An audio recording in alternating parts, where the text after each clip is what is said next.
aujourd'hui, sur le ring de l'Europe.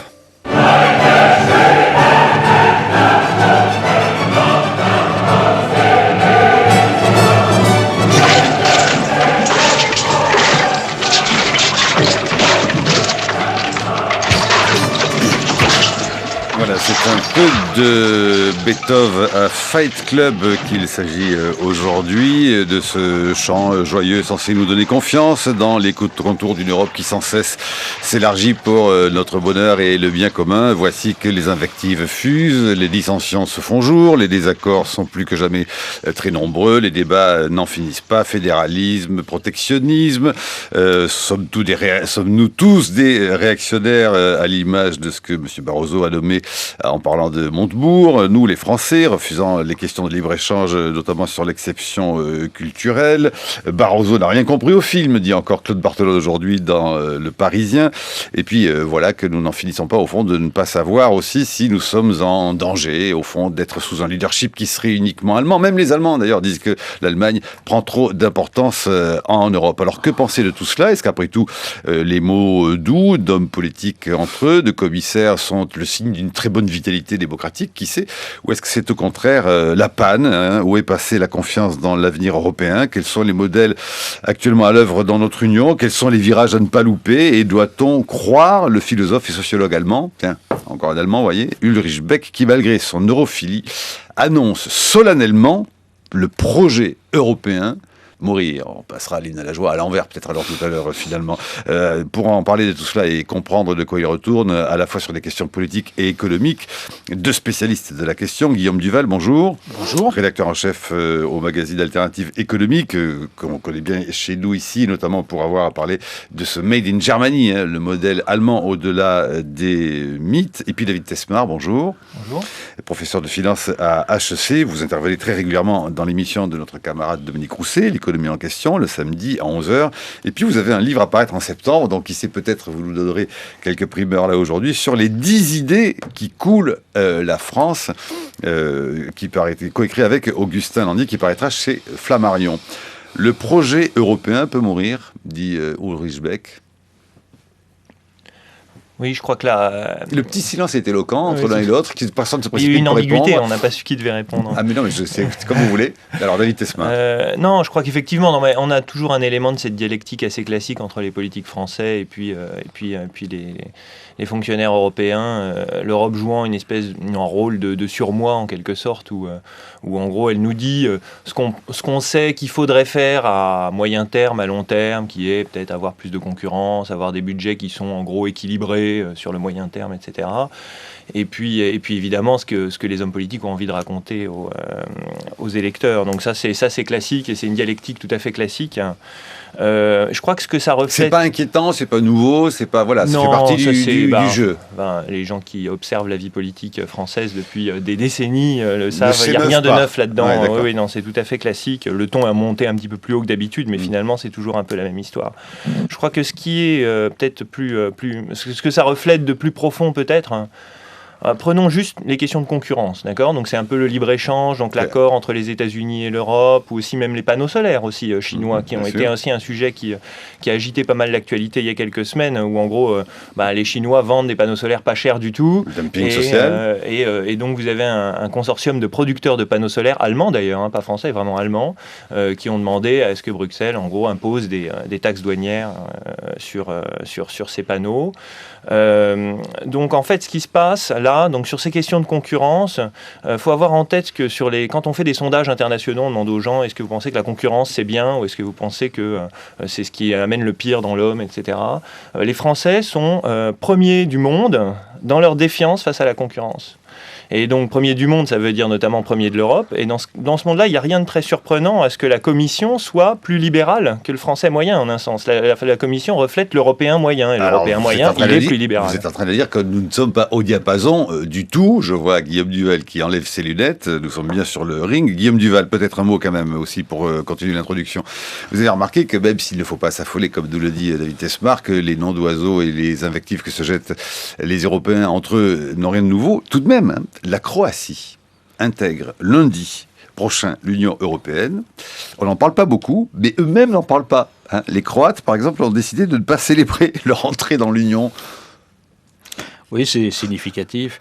Enfin, au-delà des noms d'oiseaux que peuvent s'échanger Montebourg et Barroso, je pense que oui, l'Union européenne peut mourir. Elle peut mourir parce que les Européens constatent pour l'instant que ce qu'elle amène, c'est la récession, c'est le chômage. C'est ça surtout qui peut tuer l'Union européenne. Hein. On a eu des sondages récents qui ont montré que dans des pays comme l'Espagne, qui jusque-là était très pro-européen au niveau de leur opinion publique, l'hostilité à l'Europe est devenue quasiment aussi forte que dans les pays traditionnellement très eurosceptiques comme le Royaume-Uni. Hein. C'est simplement logique. C'est vrai que quand l'Europe, ça veut dire 25% de chômeurs, 60% de jeunes de moins de 25 ans au chômage, et que tout ce qui vient de la Commission européenne, tout ce qui vient des pays qui ont un leadership en Europe comme l'Allemagne, c'est vous n'avez pas eu assez de chômage, vous n'avez pas eu assez de récession encore, et il faut que vous en ayez plus pour que ça aille mieux.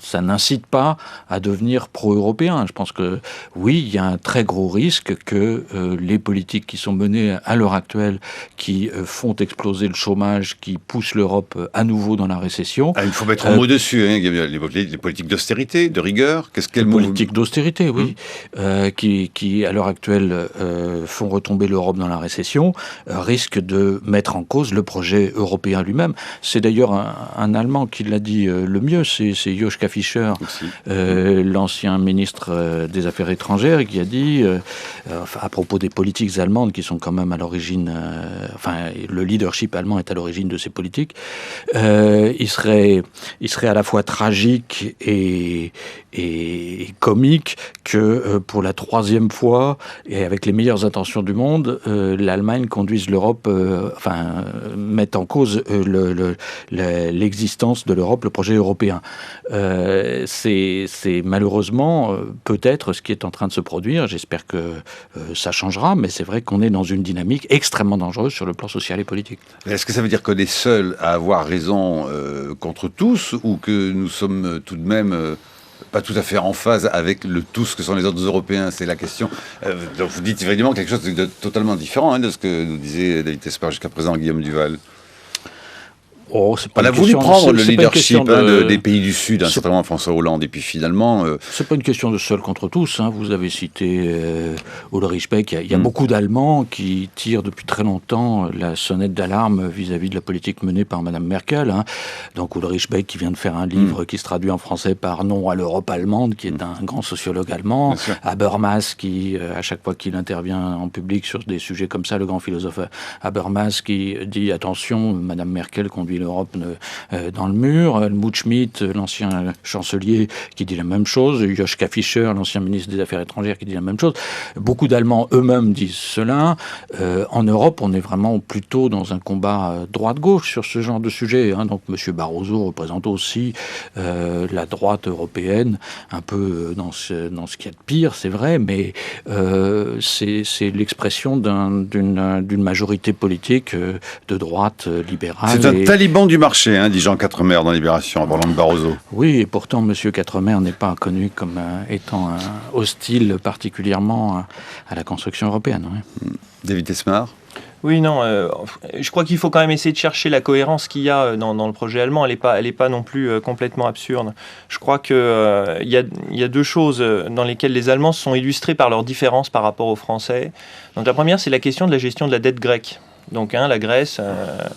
accumule beaucoup trop de dettes et donc du coup il y a un moment où il y a une crise et l'État grec n'arrive plus à s'endetter, à plus financer ses fonctionnaires, etc. Et là l'Union européenne et les États membres sont appelés à la rescousse.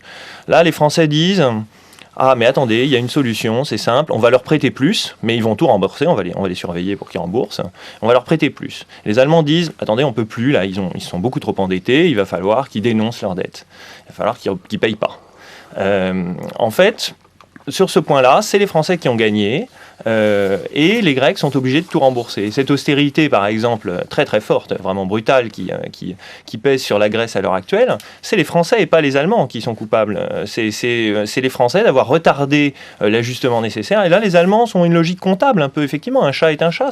Pour un Allemand, les choses sont simples. Vous êtes trop endetté, tellement que vous ne pouvez plus payer, il faut réduire la dette, c'est la vie. Les Français n'ont pas voulu, pour des raisons de stabilité bancaire, etc., parce qu'ils portent aussi évidemment le discours des banques. Je crois qu'aussi les Allemands prennent acte d'une chose que les Français refusent de voir, qui est que le niveau de solidarité entre pays européens va être nécessairement assez faible. Et ça rejoint un peu ce que je disais initialement sur l'attitude vis-à-vis de la concurrence. Les pays européens sont des pays très différents. Ils sont tellement différents que les niveaux de solidarité qu'il va y avoir entre eux, les transferts que l'Allemagne va être capable de faire vis-à-vis des pays du Sud, puisque c'est elle qui génère beaucoup d'excédents, sont limités. Et que dans ces conditions, l'austérité est presque un peu la seule solution de ce point de vue-là. Parce que vous pouvez pas, en gros, l'Italie ne peut pas emprunter à l'Allemagne de quoi relancer son économie, l'Espagne non plus. Et c'est un peu ça l'idée. L'idée, c'est qu'il y a quand même des transferts de vrai argent, et c'est à ça que les Allemands Mais cela dit, quand même, comment fait-on avec tout de même une information qui je trouve, n'est pas beaucoup ressortie, quand même, le fameux repentir, les fameuses excuses du FMI, il n'y a pas si longtemps, qui a un peu été commenté dans les Échos, un peu par-ci par-là dans la Tribune, mais au fond, vous disant presque, pardon, on s'est un peu trompé, quoi. Le régime suppositoire laxatif qu'on a donné à la Grèce, ce n'est pas ça qu'il fallait faire. J'ai bien lu quand même, non ? Le FMI poussait dans la même direction, au fond, que les Allemands, dans l'idée de dire, effectivement, l'austérité va être nécessaire parce qu'il faut remettre les choses en ordre, mais il faut dénoncer une partie de la dette. C'est la France qui s'y est opposée dans cette affaire. Donc là, dans ce débat-là, le FMI était, d'un certain point de vue, du bon côté. Tout est de notre faute, Guillaume Duval, aux Français. Vous entendez ce que dit la vitesse barre. Non, mais dans le cas de la Grèce, oui, il n'y a pas besoin de... le fait que le FMI fasse son mea culpa, c'est bien, mais je veux dire, il n'y a pas besoin de sortir de technique pour voir que ça ne marche pas. La Grèce est à 177% du PIB de dette publique aujourd'hui. Elle était à 107 avant la crise, même une fois corrigé des truandages qu'il y avait. Ça progresse de PIB chaque année. Bien qu'on ait déjà annulé 100 milliards de dettes l'an dernier, c'est simplement une idée simple mais qui est bien connue, c'est que quand on est en récession, on ne peut pas se désendetter. Et c'est pour ça aussi que cette politique David Tesmar y voit une rationalité. Je pense que le principal reproche qu'on peut faire à la politique promue par Mme Merkel, c'est qu'elle est stupide, au contraire. C'est que, effectivement... Encore que vous avez vu son habileté en vue des élections à reprendre quelques points du programme du SPD sur des questions sociales, raconté encore une fois dans les Échos d'hier, par exemple. Oui, non, elle n'est pas stupide pour gagner les élections, mais elle est stupide par rapport à la rationalité qui est censée être derrière. C'est censé aider l'Europe à se désendetter, à améliorer la situation de ses finances publiques en particulier. Or, personne ne peut jamais se désendetter nulle part tant qu'il est en récession. Et le fait de pousser, de maintenir les pays européens, les pays en crise en particulier en récession, les empêche d'améliorer la situation de leur dette publique, ce qui c'est non seulement stupide sur ce plan-là, sur le plan de la rationalité, mais c'est aussi stupide sur le plan des intérêts de l'Allemagne, parce que David Tesmar a souligné à juste titre que l'Allemagne, c'est un pays qui a des excédents extérieurs importants. Le fait que l'Allemagne ait des excédents extérieurs importants, ça veut dire que l'épargne des Allemands eux-mêmes, qui est très importante, n'est pas investie pour une part significative en Allemagne elle-même. L'Allemagne, c'est un pays où l'investissement est très faible. Elle est investie en dehors d'Allemagne et pour une part non négligeable dans le reste des pays européens.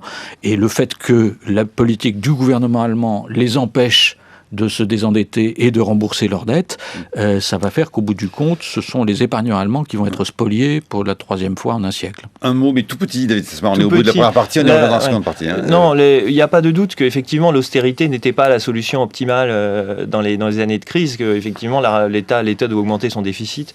Le problème, c'est que c'est très difficile à faire pour l'Espagne, pour l'Italie, pour les pays de la périphérie, qui eux-mêmes n'arrivaient plus à emprunter. Donc la question, c'est qui va leur prêter ? C'est pas les marchés. Donc c'est bien les Allemands Allemands, et donc les Allemands comprennent que c'est à eux de faire ça, et ils sont effectivement réticents. Nous revenons sur... À 8h17, c'est comme chaque jour, donc l'heure de la chronique de Brice Couturier. Bonjour Brice. Bonjour Marc. D'abord un constat, Marc. Le rapport de force entre la France et l'Allemagne s'est inversé au profit de la seconde. Jusque dans les années 90, c'est la France qui était à l'initiative de toutes les avancées significatives de l'intégration européenne. Ce dont Paris ne voulait pas ne passait pas. Comme on disait un peu abruptement, la France décide, l'Allemagne paye. C'est fini. Le déclin économique de la France, dont les Allemands sont beaucoup mieux informés que les Français, fait que la voix de nos diplomates porte de moins en moins loin. À ce propos, je conseille à nos auditeurs un très long article récemment publié dans le Spiegel allemand par Mathieu von Rohr sous le titre « Bonjour tristesse » en français et sous-titré « Le déclin économique et politique de la France ». Je vais le mettre en ligne sur le site de ma chronique, mais j'en extrais cette phrase qui résume bien l'opinion que se font les Allemands de notre pays. Je cite « On a le sentiment que le modèle français a atteint son stade terminal, pas seulement sur le plan économique, mais aussi en ce qui concerne la politique et la société. Un pays qui a longtemps mis de côté ses problèmes est en train de passer par une phase douloureuse d'ajustement à la réalité et peut s'attendre à se voir mis en demeure de mettre en œuvre des réformes par la Commission européenne. » Fin de citation. Alors, l'aile gauche du Parti socialiste, inconsciente du fait que l'Allemagne est passée dans l'avion européen du poste de copilote à celui de commandant de bord, a cru pouvoir lancer une croisade contre Berlin. Tension amicale, affrontement amical, a-t-on dit, si nos ancêtres avaient imaginé de tels oxymores, ils auraient lancé en 1914 une déclaration de guerre cordiale à l'Allemagne. Trêve de plaisanterie. Or, notre pays est au bord de l'effondrement économique, pour reprendre les termes de Nicolas Bavrez. Ces entreprises sont écrasées de charges sociales et d'impôts, comme le démontre le record historique du taux de marge, qui est tombé en France à 28% contre 40% en Allemagne. L'opinion se focalise sur quelques fermetures d'usines, mais elle ignore qu'en moyenne, ce sont 5000 entreprises qui font faillite en France chaque mois, 5000. Le pouvoir d'achat amputé par une inventivité fiscale débridée est en berne, il recule. Le taux de chômage réel est bien supérieur à celui que mesurent les statistiques, en comptant les découragés qui ne s'inscrivent plus et les faux emplois qui se multiplient. Il touche très probablement au moins 18% de la population active. Au lieu d'encourager la création d'emplois dans le secteur productif marchand, le gouvernement vient de décider la création d'une centaine de milliers de faux emplois dans les collectivités locales dirigées par le Parti socialiste. Le malaise social qui en résulte engendre une défiance envers des élites qui, toute appartenance politique confondue, ont provoqué un désastre auquel elles-mêmes savent si bien échapper. Il se traduit par une poussée spectaculaire et inquiétante du Front National. Absent de la représentation nationale, celui-ci en tire argument pour se faire passer pour une alternative hors système. Son discours de protection, ses tirades patriotiques anti-UE, lui valent l'apport d'un grand nombre de voix venues de la gauche. Hier, Nicolas Sarkozy avait cru habile d'emboîter le pas au Front National sur les thèmes anti-immigrés afin d'aspirer les voix de ce parti. Il a ainsi contribué à crédibiliser l'équation immigrés égale insécurité. Eh bien, aujourd'hui, certains ministres croient électoralement payant de relayer les discours hostiles à la Commission européenne et ce faisant, ils risquent d'accréditer de la même façon l'idée que nos malheurs n'ont pas pour cause notre propre incapacité à réformer un modèle qui s'effondre, mais les autres, l'étranger, Berlin, Bruxelles, et de paver ainsi la voie au Front National, dont c'est le leitmotiv depuis toujours.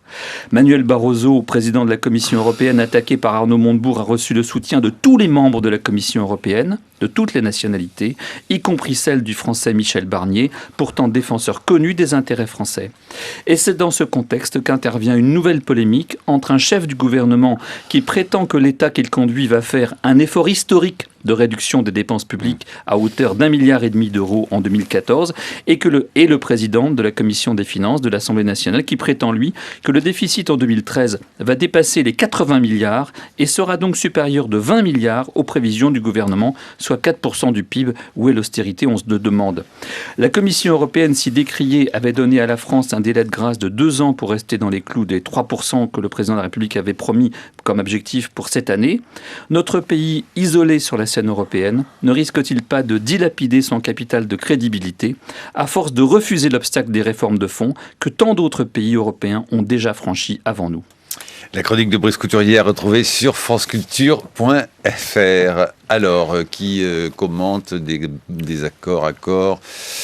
Je vois que Oui, je Allez, crois. alors David Tesmar ou Guillaume Duval. Guillaume Duval réserve, je pense, ses gants, il met ses gants. D'accord.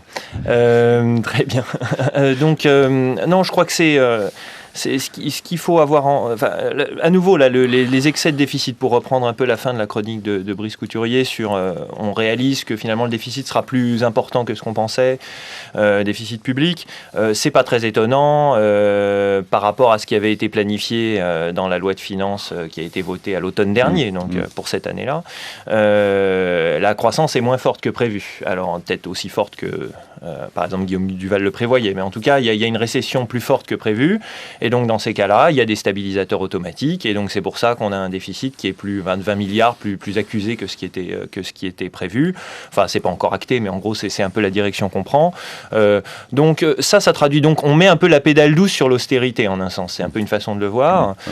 Pourquoi est-ce qu'on n'y va pas franchement? C'est ça la vraie question, au fond. Le vrai débat sur austérité et croissance, c'est pourquoi est-ce qu'on n'y va pas franchement? Pourquoi est-ce qu'on n'y va pas comme les Américains, avec 10% de PIB en déficit, et pas 3,7. Donc pourquoi est-ce qu'on n'appuie pas à fond sur les gaz? Et la réponse, c'est toujours la même. C'est que quand vous êtes un État responsable avec un historique de gestion des dépenses publiques qui est sain, c'est-à-dire que les Américains ont réduit énormément leur déficit, ils ont même généré des excédents dans les années 90 et les années 2000.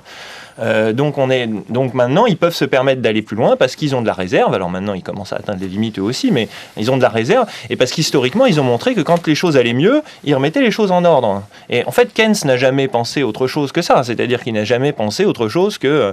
il ne s'agit pas que l'État s'endette indéfiniment. En France, évidemment, donc ça on le répète et c'est toujours répété, donc ça ne va pas être très neuf pour vos auditeurs, mais en gros, en France, il n'y a pas eu d'excédent public depuis le début des années 70. Donc ça fait 40 ans qu'on traîne des déficits, que l'État monte son incapacité à resserrer un peu à remettre les choses en ordre et donc du coup les marchés font une confiance modérée à l'État français et l'État français est donc obligé d'avancer sur une ligne de crête entre austérité et croissance qui a l'air toujours évidemment trop tiède, mais bon Alors Guillaume Duval. Oui, moi ce que j'aime bien toujours avec Brice, c'est le sens de la nuance et de l'équilibre dans ses chroniques. Mais c'est ironique. Simplement, oui, c'est tout à fait ironique. Simplement, sur le fond de l'affaire, sur la Commission européenne, il faut être sérieux. Donc, Jean Quatremer a dit tout à l'heure, enfin, vous avez répété ce que Jean Quatremer disait de Barroso, un taliban du marché.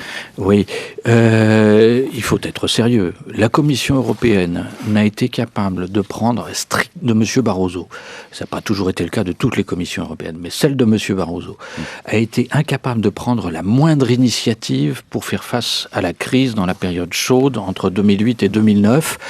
Monsieur Sarkozy était allé voir Monsieur Barroso pour lui dire il faut que vous créez, que la Commission européenne soit à l'initiative d'un fonds pour aider les pays en crise. Il a dit ah non, surtout pas, je veux pas en entendre parler. Ils n'ont rien fait, ils n'ont rien engagé. C'était 2008-2009. En 2008-2009, ouais. Et c'est pour ça qu'effectivement l'initiative est revenue du côté des États et des gouvernements. Et là-dessus, je dois dire que Monsieur Sarkozy a été actif et il a fait ce qu'il faut à la place de Monsieur Barroso. Ensuite, la Commission européenne a repris la main. Une fois passée la phase chaude de la crise. Et qu'est-ce qu'elle a fait, la Commission européenne, quand elle a repris la main? Elle a plongé européenne dans la récession avec le type de politique et le type de mesures qu'elle a proposées, mises en œuvre par la suite.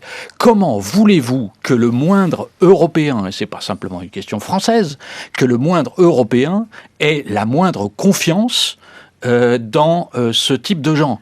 Si les responsables qui sont censés défendre l'intérêt collectif européen sont des gens aussi incapables que M. Barroso au niveau de ce qu'ils font, de ce qu'ils prouvent, de ce qu'ils réalisent, comment voulez-vous que ça serve à quelque chose, que ça ait la moindre crédibilité auprès des Européens? Je dois dire d'ailleurs que c'est un point de vue qui est tout à fait partagé par Mme Merkel sur ce sujet-là. Elle a elle-même très régulièrement critiqué l'action de la Commission et elle a promu d'autres types de coordination ces derniers temps. Et je dois avouer que malheureusement, un des résultats de cette crise, c'est effectivement un affaiblissement très fort de la Commission parmi les institutions européennes, et je ne pense qu'elle ne s'en remettra jamais. il faudra effectivement relancer l'intégration européenne, mais ce sera probablement autour d'autres types d'institutions, y compris sur le plan exécutif, y compris au sein de la zone euro. Et malheureusement, c'est le bilan d'abord et avant tout de M. Barroso et de sa commission. Brice Couturier et puis David Oui, Tesmar. je suis ravi d'entendre le directeur de la rédaction de Alternative économique faire l'éloge de la politique de relance de Sarkozy. Ça me réjouit effectivement et ça me comble d'aise. Je trouve que c'est très amusant. Moi aussi, je peux faire de l'ironie. Maintenant, accabler Barroso comme vient de le faire Guillaume Duval, c'est politiquement extrêmement dangereux. C'est ça le message de Barnier quand il dit attaquer Barroso, attaquer la Commission qui est solidaire de son président de manière unanime. On n'a pas entendu une seule voix discordante. C'est effectivement enfourcher le cheval qui nous a fait tant de tort, je pense celui du Front National en particulier, qui essaye de nous faire croire que notre modèle économique qui, encore une fois, s'effondre sous nos yeux, prenons-en enfin conscience, c'est pas lui qui est en cause. Ceux qui sont responsables, ce sont les méchants de Bruxelles qui essayent de nous faire comprendre qu'effectivement, on ne peut pas continuer à vivre à crédit pendant plus de 40 ans, qu'à un moment ou un autre, ça doit s'arrêter. Donc, politiquement, je trouve que c'est dangereux. On va essayer de faire l'échange là. Alors, Guillaume Duval et puis David Tesmar. Vivre à crédit depuis 40 ans, il y a quand même un gouvernement qui a réduit l'endettement dans ce pays, c'est le gouvernement de Lionel Jospin.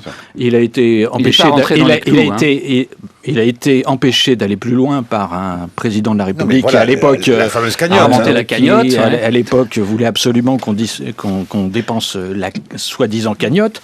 Mais l'endettement public a baissé en proportion du PIB durant une seule période au cours des 30 dernières années. À la même époque, Clinton aux États-Unis réalisait des oui, c'est toujours des gouvernements de gauche. C'est toujours des gouvernements de gauche qui réduisent l'endettement parce que l'endettement, il augmente pour une simple raison, c'est que les gouvernements de droite préfèrent en général emprunter de l'argent aux riches plutôt que de leur faire payer des impôts. Et ça a été le cas très largement en France, en particulier depuis 2002. Mais simplement pour revenir sur M. Carrez, il faut être sérieux. Si M. Carrez veut qu'on rajoute aujourd'hui de l'austérité... Il faut rappeler qui est le patron des finances à l'UMP. Le président de la Commission des finances, le président de la Commission des finances, c'est lui qui a souligné le point de la dérive hier. Et qui n'est pas, cela dit, un taliban du marché, en l'occurrence, cela dit. Non, mais c'est quelqu'un qui n'est pas sérieux sur le plan économique. Alors qu'on pourrait attendre quand même d'un président de la Commission des finances à l'Assemblée qu'il le soit.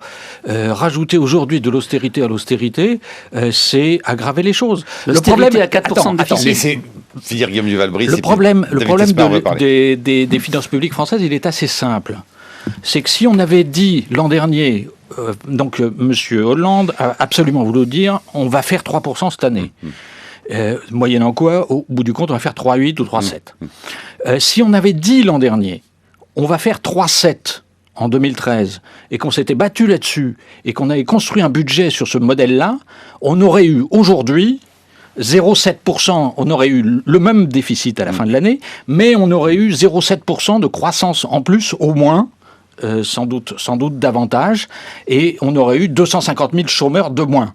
Donc le problème, c'est ça, c'est d'avoir une approche réaliste de la situation, au lieu de viser des objectifs irréalistes et de faire de l'austérité qui, au bout du compte, ne permet même pas de diminuer les déficits et aggrave les choses sur le plan de l'activité et du chômage. Donc c'est pas le moment d'en rajouter encore, c'est le moment au contraire d'être réellement réaliste. Et je dis ça parce que moi, l'alternative économique, on est vraiment les plus attachés, je pense, autour de cette table, au rétablissement des finances publiques. Mais pour rétablir les finances publiques, il faut rétablir l'activité. Alors, David Tesmar. Je crois que le débat, il porte sur ce qui est idéal ou ce qui est faisable. Je crois que il y a deux rationalités qui s'affrontent. Ce qui serait idéal, évidemment, ça serait d'être capable de pouvoir relancer l'activité à l'heure actuelle. Quand Guillaume Duval dit que la Commission a repris la main après 2008-2009 et a forcé les États à faire davantage d'austérité, elle a repris la main. Pourquoi ? Parce qu'on lui a donné, en un sens. C'est-à-dire les États européens, comme la France en particulier, les États du Sud, sont arrivés au niveau de la crise avec des niveaux d'endettement très très élevés déjà à la base. Là est arrivée la crise de 2008-2009, pendant laquelle il a fallu relancer l'activité, et donc ça a creusé encore plus les niveaux de dette. Donc ça a été fait, comme Guillaume Duval le rappelait, sous Sarkozy en France, ça a été fait un peu partout. Donc du coup, l'activité a été maintenue en Europe. On a traversé cette récession assez vite parce que les stabilisateurs automatiques ont joué. Après cet événement-là, on est arrivé à des ratios de dette sur PIB qui sont passés de 60 à 100, en gros. De 60% à 100%. Donc on a un doublement quasiment, enfin j'exagère, mais en gros une augmentation de 50%, disons, du niveau d'endettement. C'est à peu près ça, plus 50%. Donc à ce stade, qu'ont fait les politiques européens, ils ont dit, bon, là les marchés vont plus nous faire confiance, on voit bien comme c'est difficile pour l'Italie, pour l'Espagne, etc. On va plus trouver d'argent si on continue comme ça. Qu'est-ce qu'on fait ? On va dire, on va redonner la main à la Commission, et là la Commission, on va écouter ce que la Commission nous dit. Comme on ne peut pas l'imposer directement à nos opinions publiques, et qu'on veut quand même préserver notre crédibilité vis-à-vis des marchés pour continuer à emprunter à des taux assez bas, parce que sinon la logique ne va pas être soutenable, on va dire c'est la Commission qui nous impose de réduire nos dettes. Et donc évidemment, la Commission a fait ce qu'on lui a demandé. Maintenant, évidemment, les politiques lui reprochent, mais bon, ça c'est la politique, si vous voulez, les loyautés n'ont qu'un temps, on demande un service à la Commission rend le service, et ensuite on dit, on fait tout ça à cause de la Commission, quand on s'aperçoit effectivement que le fine-tuning n'était pas bon, etc.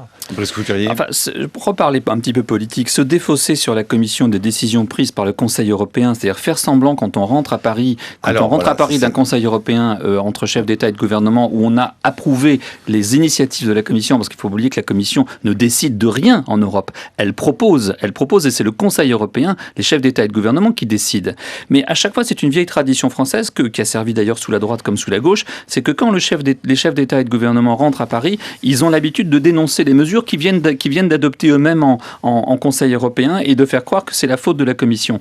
C'est pas la faute de la Commission. Simplement, il est bien évident que si on voulait empêcher, comme vous le disiez à l'instant, David Tesmar, les taux d'intérêt de devenir tellement élevés que nous n'aurions pas pu suivre et que notre État était menacé de faillite, il fallait effectivement donner des gages. Et François Hollande a été très habile et bien inspiré de promettre un retour dans les clous des 3% de déficit public dès cette année. Le problème, c'est qu'il en est incapable. Il est incapable. Pourquoi ? Parce qu'on ne l'a pas encore dit ici, mais le choc fiscal qui a été créé en 2012 et 2013 sous la droite Fillon et sous François Hollande et Jean-Marc Ayrault tout de suite après, le choc fiscal fait qu'aujourd'hui, la consommation est en berne, le revenu des ménages est en berne, les revenus des entreprises sont en berne. C'est bien ce que je mais disais non, tout à il a l'heure. fait un choc fiscal au lieu d'aller chercher l'argent comme l'ont fait tous les autres pays d'Europe dans les dépenses excessives de l'État et des collectivités territoriales. Il a essayé de le prélever sur les entreprises et les ménages, ce qui est un mauvais calcul. C'est ce qu'on peut appeler faire un peu de rigueur tout de même, comme le dit Guillaume Duval.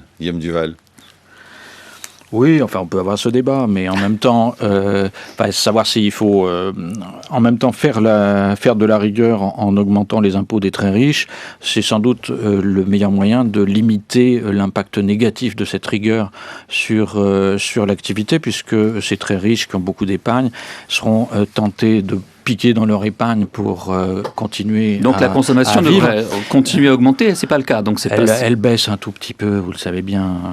C'était le moteur de la croissance. Oui, et vous le reprochiez d'ailleurs, parce que justement, on produisait pas assez et on importait trop du fait de cette consommation qui était soutenue. Mais c'est vrai qu'il y a un problème du côté des politiques françaises. Mais bon, je suis d'accord avec ce que vous avez dit sur la Commission, sur le jeu qu'il y a. Simplement, il y a un problème aujourd'hui de politique européenne. Est-ce qu'on est capable d'en changer ? Donc, on a fait des progrès immenses dans la construction européenne depuis 4 ans, inimaginable au début 2010. Si on avait dit à Mme Merkel au début 2010 qu'on allait faire un fonds de solidarité de 700 milliards d'euros, qu'on allait autoriser la BCE à acheter des titres de dette des pays en crise, qu'on allait faire l'union bancaire et que ce serait au niveau européen qu'on viendrait à l'aide des banques nationales, elle nous aurait ri au nez. On a fait tout ça. Ce qu'on constate, c'est que ça a bien, en effet, calmé le jeu sur le plan de la spéculation sur les marchés financiers, sur les titres de dette de l'Espagne, de l'Italie, etc. Mais que ça ne suffit pas à faire ressortir l'Union européenne de la récession. Or, on est engagé dans une course de vitesse sur le plan social et politique. Il faut sortir rapidement de la récession, sinon ça va péter sur le plan social et politique. Alors c'est vrai qu'aujourd'hui c'est plutôt en Brésil ou en Turquie que ça pète et pas tellement en Espagne paradoxalement, mais c'est parce que enfin quand on est dans le chômage, quand on est en difficulté, c'est pas à ce moment-là qu'on se mobilise. Mais par contre, la situation est vraiment très dangereuse sur le plan social et politique. Il faut en sortir. Il faut en sortir, et pour en sortir, il faut réussir à convaincre l'Allemagne d'adopter une approche moins punitive et moralisatrice vis-à-vis des pays en crise. Je crois que c'est possible. Les Allemands eux-mêmes pourraient y aider, puisque le sondage Harris qui a été publié par le Financial Times il y a quelques jours donne que 58% des Français, 66% des Anglais et 69% des Allemands considèrent que l'Allemagne domine trop donc au sein de l'Union européenne. Oui, je crois qu'il y a un mouvement qui se passe en Allemagne même. Ça fait très longtemps, donc il y a des gens qui tirent la sonnette d'alarme en Allemagne, mais il s'est passé un événement très important il y a 3 semaines, en mai en Allemagne, c'est l'Eurovision. Alors ça dit sûrement rien aux auditeurs de France Culture, l'Eurovision, mais c'est un événement très important pour les Allemands. Ils regardent ça vraiment. Mais ils avaient une très bonne candidate, Madame Cascada, dont ils pensaient qu'elle pouvait gagner le concours. Or, cette dame n'a reçu 0 voix dans 34 des 39 pays qui concouraient ce soir-là. Et en particulier, elle n'a reçu de voix qu'en Espagne et en Autriche, parmi les pays de l'Europe des 27.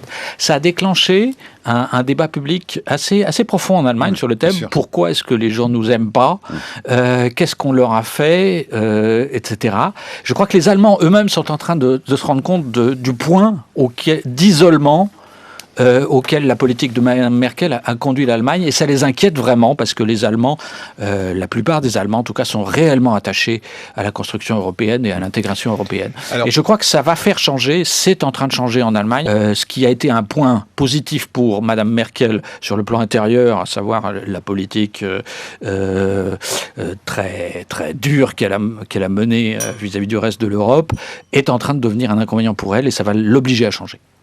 Alors, je voudrais qu'on fasse juste un petit focus sur la question, par exemple, espagnole. Mais nous reviendrons aussi sur la question grecque une autre fois. Mais le cas espagnol, pourquoi ? Parce qu'au fond, il semble que depuis c'est la 3e baisse même mensuelle consécutive du chômage en Espagne. Alors, le nombre d'emplois a baissé au mois de mai, par exemple, de 98 265 chômeurs, qui sont en moins qu'au mois d'avril. On compte du coup, on observe que du coup la barre des 5 millions de chômeurs est à nouveau en dessous, et que évidemment ça et là quelques commentaires disent, voyez, finalement cette cure d'austérité, cette rigueur finit par porter ses fruits. Ce serait aller un peu vite en besogne, parce qu'il y a en fait quand même un gros débat dans les médias espagnols et puis parmi les économistes et les intellectuels qui considèrent qu'il faut tout de même prendre ces chiffres avec quelques pincettes, notamment sur l'idée que l'austérité porte ses fruits. Écoutez Antonio Anton, qui est professeur émérite à l'Université autonome de Madrid, et il explique pourquoi, selon lui, il faut tout de même y regarder à 2 fois. Antonio Anton au micro de Salomé Vio. Je pense que la prévision de sortie de crise est totalement erronée et surtout complètement intéressée de la part du gouvernement. Selon les prévisions du Fonds monétaire international, les créations d'emplois seront minimes dans les 5 prochaines années et le taux de chômage tournera autour de 25%.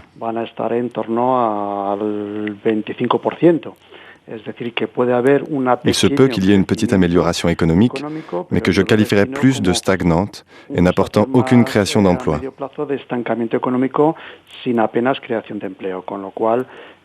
Je pense que ces prévisions répondent plus à des attentes politiques qu'à des réalités économiques. La politique d'austérité est en train d'échouer. C'est chaque jour plus évident. Les institutions internationales, y compris le FMI, le reconnaissent avec la Grèce. Elles ne se sont toujours pas risquées à le reconnaître dans le cas de l'Espagne ou d'autres pays du sud de l'Europe, mais c'est évident que toute la stratégie de l'austérité est en train d'échouer, et peut-être même en France. está fracasando, incluido pues en Francia, ¿no? También, o sea que está bloqueado. Y ahora lo que se plantea es... Ce que l'on remarque maintenant, ce sont les tentatives d'enjolivement ou d'amélioration partielle pour essayer de cacher son manque de légitimité. Effectuer quelques petites réformes qui essayent de lui donner une continuité. Y entonces hacer algunas pequeñas reformas que intenten otra vez darles una continuidad. Voilà, donc entre Dieu entend au micro de Salomé Vieux, traduit par Antoine Beauchamp, David Tesmar. Oui, non, je crois que ça illustre exactement le problème dont on parle depuis maintenant près d'une heure. C'est-à-dire que on a, et puis entre nous,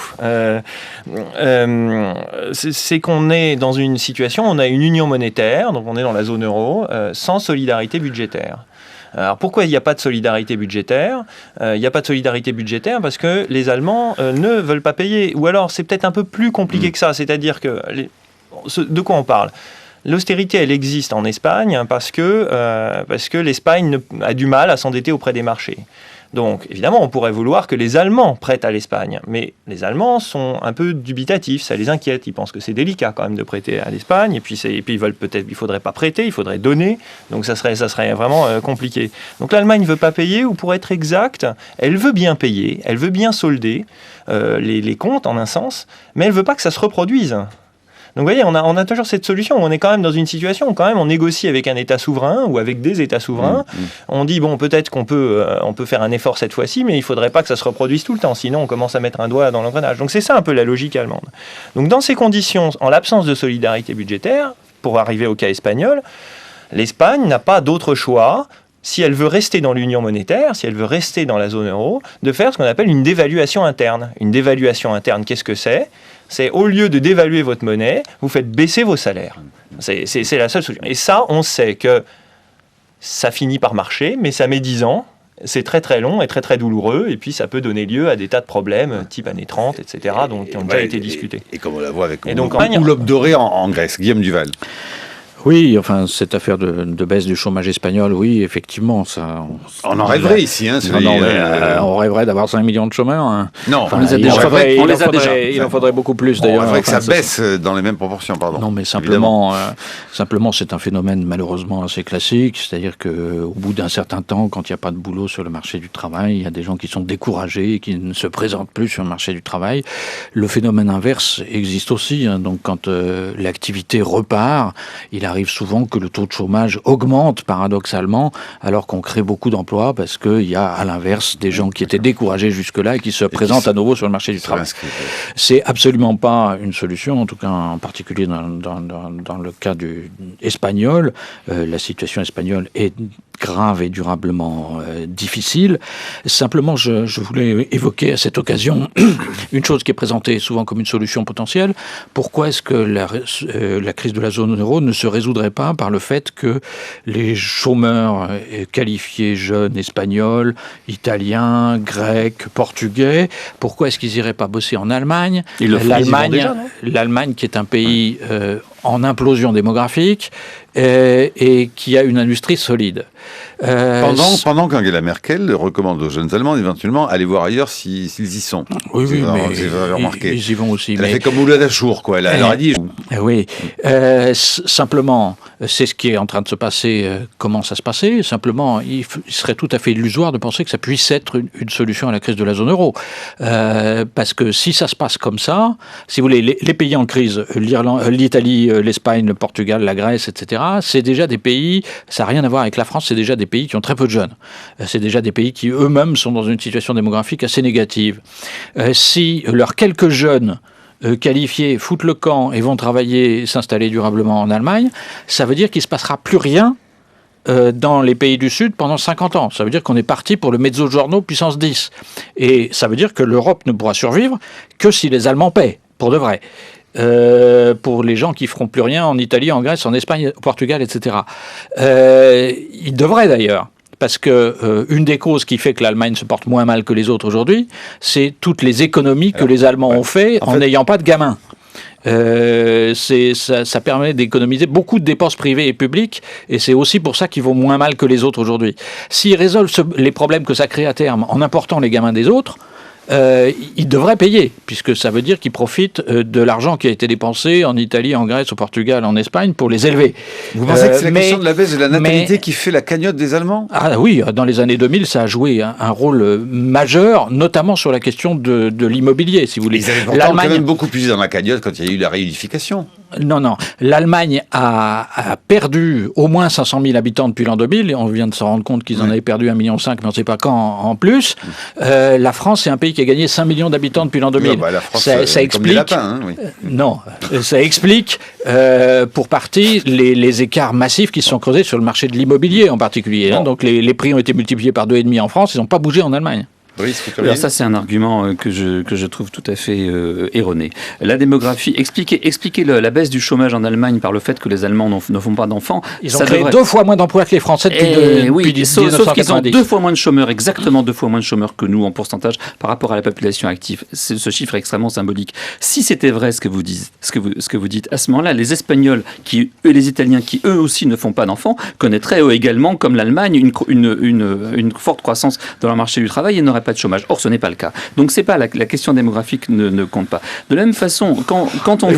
Et voilà. Non, parce que je vois pas pourquoi une loi qui s'appliquerait à l'Allemagne ne s'appliquerait pas à l'Espagne et à l'Italie. Il y a quelque chose d'un petit peu bizarre. Par ailleurs, je vous signale que la Suède, qui elle connaît un taux de renouvellement des générations à peu près égal au nôtre, ne connaît pas le taux de chômage qui est le nôtre. Donc, cet argument démographique ne compte pas.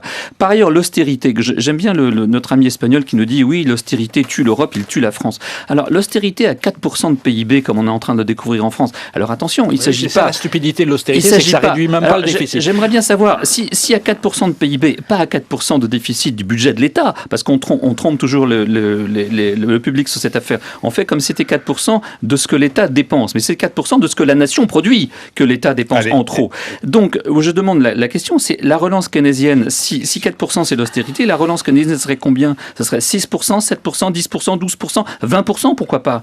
Et je voudrais finir sur une question, parce que... oui, là c'était juste des objections, mais maintenant ma question. Il est clair pour tout le monde, et je crois que nous sommes tous d'accord autour de cette table pour le dire, la survie de la zone euro passe par davantage d'intégration. Elle passe par l'union bancaire, elle passe par des politiques économiques communes, elle passe par un budget commun et un budget européen renforcé qui n'existe pas pour l'instant. On est arrivé à la fin, Brice, là. Je comprends pas ce que vous faites, il est 50. Si on tire sur la Commission européenne, si on fait de Bruxelles le bouc émissaire de nos échecs, on empêche les opinions publiques de comprendre qu'il faut davantage d'intégration européenne, et politiquement, ne joue-t-on pas un jeu dangereux ? Question pour Guillaume Duval. Il faut répondre par oui ou par non. Je suis désolé, mais là, on n'a plus le temps. Alors, 49. Non, mais la relance keynésienne, ça marche. Le problème, c'est qu'on ne peut pas le faire. Voilà. Donc, on est dans une situation où il faudrait avoir un gouvernement économique européen avec un budget. Les peuples n'en veulent pas. Donc, c'est pour ça que ça ne se fait pas. Guillaume Duval. Je pense que l'intégration européenne, il faut la relancer, mais c'est forcément aussi une autre Europe que celle d'aujourd'hui. Bon, on va quand même tenter une petite question alors de Caroline Eliachev. Oui, moi je suis médecin, je ne suis pas économiste, et en vous écoutant, je me dis que si on considère que l'Europe est malade, on se dit qu'il y a énormément de médecins autour et qu'ils ont énormément d'avis. Et donc quand on vous écoute, on se demande qui faut-il croire et qui a le bon diagnostic. C'est surtout des médecins de Molière pour l'instant qu'on a. C'est pas une question de médecin, c'est une question c'est un choix politique. Au fond, finalement, l'Europe, c'est un choix politique. La question, c'est est-ce qu'on a envie d'avoir le même gouvernement économique que l'Allemagne ? Est-ce qu'on a envie que le Bundestag allemand mette son veto sur le budget français ? La réponse, c'est probablement pas. Donc, du coup, on est coincé dans cette situation très, très sous-optimale, au fond, mais qui est la seule faisable. En tout cas, depuis que Angela Merkel a encouragé ses compatriotes...